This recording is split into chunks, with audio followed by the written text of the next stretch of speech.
चलो आ जाओ गाइज, आज अपन इंटरकोस्टल वेनस ड्रेनेज देखते हैं। जो अपने इंटरकोस्टल स्पेस होते हैं उनमें वेनस ड्रेनेज कैसे होता है। तो देखो, जो लेफ्ट साइड होती है, लेफ्ट साइड से आती है left brachiocephalic when, right side से आती है राइट ब्रैकियोसेफेलिक वेन। ठीक है, तो जो लेफ्ट ब्रैकियोसेफेलिक और राइट ब्रैकियोसेफेलिक वेन होती है वो दोनों आके किस में खुलती है, सुपीरियर वेना कावा के अंदर। किसमें, ये क्या है, सुपीरियर वेना कावा, ये लेफ्ट ब्रैकियोसेफेलिक, ये राइट ब्रैकियोसेफेलिक। और नीचे से क्या आ रहा है, इन्फीरियर वेना कावा आ रहा है। ठीक है, अब T4 लेवल पे, ठीक है, T4 लेवल पे सुपीरियर वेना कावा से एक वेन निकलती है जिसका नाम है एजाइकस वेन। ठीक है, ये क्या है, एजाइकस वेन के कहाँ पे जाके ड्रेन करती है, सुपीरियर वेना कावा के T4 लेवल पे ड्रेन करती है, ये है एजाइकस वेन। अब एजाइकस वेन की भी दो ट्रिब्यूटरीज होती है, एक होती है असेसरी हेमी एजाइकस वेन और एक होती है हेमी एजाइकस वेन। ठीक है, इतना समझ में आया। लेफ्ट साइड से लेफ्ट ब्रैकियोसेफेलिक, राइट ब्रैकियोसेफेलिक, दोनों आके सुपीरियर वेना कावा में खुली। T4 लेवल पे क्या होता है, एजाइगस वेन जाके ड्रेन करती है और एजाइगस वेन के दो ट्रिब्यूटरीज होती है, एसेसरी हेमिएजाइगस और हेमिएजाइगस। ठीक है, इतना समझ में आया। अब देखते हैं कि देखो, जो इंटरकोस्टल स्पेस होते हैं वहाँ पे क्या होता है, पोस्टीरियर इंटरकोस्टल वेन्स होती है। ठीक है, लेफ्ट साइड में लेफ्ट होती है, राइट साइड में राइट होती है। तो हम एक एक करके पढ़ते हैं। देखो, सबसे पहले left first posterior intercostal when. देखो, जो इंटरकोस्टल स्पेस होता है फर्स्ट वाला, वहाँ पे कौन सी वेन होती है, लेफ्ट साइड में left first posterior intercostal when. ये कहाँ पे ड्रेन करती है, ये जाके ड्रेन करती है लेफ्ट ब्रैकियोसेफेलिक वेन के अंदर। इसमें ड्रेन करती है लेफ्ट ब्रैकियोसेफेलिक वेन में। ठीक है, उसी प्रकार से right first posterior intercostal when, right side की, वो किस में ड्रेन करती है, राइट ब्रैकियोसेफेलिक वेन में। मींस जो फर्स्ट इंटरकोस्टल वेन्स होती है, फर्स्ट इंटरकोस्टल स्पेस की जो वेन होती है, चाहे वो left left posterior intercostal when हो या राइट पोस्टीरियर इंटरकोस्टल वेन हो, दोनों जाके किस में खुल रही है, ब्रैकियोसेफेलिक वेन में खुल रही है। मींस चाहे लेफ्ट ब्रैकियोसेफेलिक हो चाहे राइट हो, दोनों किस में खुल रही है, ब्रैकियोसेफेलिक वेन में जाके ड्रेन करती है। क्लियर, फर्स्ट इंटरकोस्टल स्पेस की समझ में आई। अब बात करते हैं सेकंड थर्ड फोर्थ जो स्पेस की पोस्टर इंटरकोस्टल वेन्स होती है वो कंबाइन होती है और एक वेन बनाती है लेफ्ट साइड में, जिसका नाम है left superior intercostal when. Second third fourth तीनों पोस्टर इंटरकोस्टल वेन एक वेन में ड्रेन करती है जिसका नाम है लेफ्ट सुपीरियर इंटरकोस्टल वेन।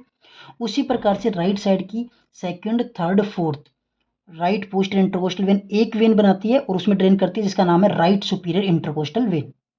ठीक है, लेफ्ट में लेफ्ट सुपीरियर इंटरकोस्टल, राइट में राइट सुपीरियर इंटरकोस्टल। अब देखो, जो लेफ्ट सुपीरियर इंटरकोस्टल वेन होती है वो जाके ड्रेन करती है लेफ्ट ब्रैकियोसेफेलिक में ही। जैसे फर्स्ट पोस्टर इंटरकोस्टल वेन जाके ड्रेन कर रही थी लेफ्ट ब्रैकियोसेफेलिक में ही, वैसे ही सेकंड थर्ड फोर्थ कंबाइन होकर एक वेन बनाती है लेफ्ट सुपीरियर इंटरकोस्टल वेन और वो जाके भी किस में ड्रेन करती है, लेफ्ट ब्रैकियोसेफेलिक वेन में। लेकिन राइट साइड में ऐसा नहीं होता। राइट साइड में क्या होता है, जो right first post intercostal when है वो तो राइट ब्रैकियोसेफेलिक वेन में ड्रेन करती है, लेकिन जो सेकंड थर्ड फोर्थ है वो कंबाइन होकर एक वेन बनाती है जिसका नाम है राइट सुपीरियर इंटरकोस्टल वेन। ये ड्रेन करता है एजाइगस वेन में। मीन्स ये राइट ब्रैकियोसेफेलिक वेन में ड्रेन नहीं करती, जो राइट सुपीरियर इंटरकोस्टल, ये ड्रेन करती है एजाइगस वेन के अंदर। तो यहाँ पे हम ये लिख रखे हैं कि जो सुपीरियर इंटरकोस्टल वेन होती है second to fourth, second third fourth right side की किस में ड्रेन कर रही है, एजाइकस वेन के अंदर। ठीक है, लेकिन लेफ्ट साइड की एक वेन बना रही है लेफ्ट सुपीरियर इंटरकोस्टल और किस में ड्रेन कर रही है, लेफ्ट ब्रैकियोसेफेलिक वेन के अंदर। ठीक है, अब नोट देखो, अब इधर कितनी बच गई, फर्स्ट हो गई लेफ्ट ब्रैकियोसेफेलिक में ड्रेन करती है, सेकंड थर्ड फोर्थ मिलके लेफ्ट ब्रैकियोसेफेलिक वेन में ड्रेन करती है। अब बच गई फिफ्थ से ट्वेल्थ तक। तो लेफ्ट साइड की जो फिफ्थ से ट्वेल्थ बच गई, तो जिनमें से फिफ्थ सिक्स्थ सेवन्थ एट्थ जो पोस्ट इंटरकोस्टल वेन है लेफ्ट साइड की वो ड्रेन करती है एसेसरी हेमिएजाइकस वेन में फिफ्थ टू एट्थ, और नाइन्थ टू ट्वेल्थ वो ड्रेन करती है हेमिएजाइकस वेन के अंदर। उसी प्रकार से राइट साइड की भी बच गई फिफ्थ टू ट्वेल्थ, वो सारी ड्रेन करती है डायरेक्ट एजाइकस वेन के अंदर। ठीक है, तो राइट साइड की जो भी रिमेनिंग बच गई पोस्टर इंटरकोस्टल वेन फिफ्थ से ट्वेल्थ तक वो ड्रेन करती है डायरेक्ट एजाइकस वेन में, और इधर की फिफ्थ टू एट एसेसरी हेमिएजाइकस में और नाइन्थ टू ट्वेल्थ हेमिएजाइकस में। इनका नंबर थोड़ा बहुत वेरी कर सकता है। ठीक है, जैसे फिफ्थ टू नाइन्थ हो जाए कभी, ठीक है, टेंथ टू ट्वेल्थ हो जाए, ऐसे वेरी कर सकता है, ये कोई फिक्स नहीं है। लेकिन जो चार इंपॉर्टेंट है वो आपको ये ध्यान रखना है, left first poster intercostal when ये ड्रेन कर रही है लेफ्ट ब्रैकियोसेफेलिक वेन में, सेकंड थर्ड फोर्थ मिलके लेफ्ट वाली बना रही है लेफ्ट सुपीरियर इंटरकोस्टल वेन, ये ड्रेन कर रही है लेफ्ट ब्रैकियोसेफेलिक में। मीन्स फर्स्ट से फोर्थ किसमें ड्रेन हो रही है, लेफ्ट ब्रैकियोसेफेलिक में। लेकिन राइट साइड में ऐसा नहीं होता।